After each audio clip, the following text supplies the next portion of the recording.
ताड़ियां च इस्तकबाल करे सो नूर हुसैन नूर। गिनन रज अखियां को झट सामने सांवल बातां सही। अखी देख गिनन रज अखियां को झट सामने सांवल बातां सही। मत्ता सिख लावे इन अखियां दी जरा अखियां नाल अलातां सही। मुक दर्द वञन इन अखियां दे घुट अखियां चूं पिलवातां सही। असा नूर दीवाने अखियां दे जरा अखियां को चुमवातां सही। जरा कज के रख इन अखियां को बहु सोहणियां तेरियां अखियां। जरा कज के रख इन अखियां को बहु सोहणियां तेरियां अखियां।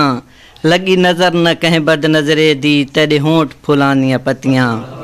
तेरे हुसन जमाल को देखण कण आ रोह तू परियां लथियां। तेरा कोई नहीं सानी नूर साईं मैकू आधियां सेंगियां सखियां। मैनू खबर होंदी तू छोड़ वैसे ना दिल तेरे नावे लैंदी।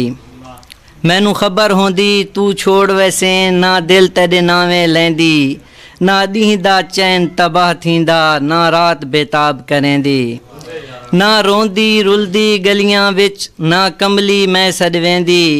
केॾी खुश हम नूर सहेलियां विच ना उमर अजाब बणेंदी।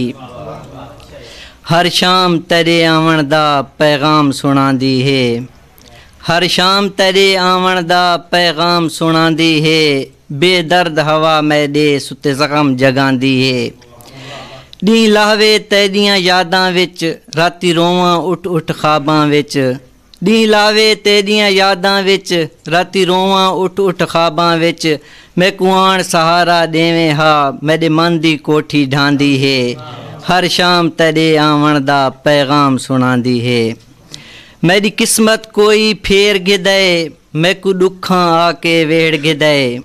मेरी किस्मत कोई फेर गिदे मैं को दुखां आके वेड़ गिदे। हिक वार ता आके वेखे हा अख सौ सौ नीर वहांदी है।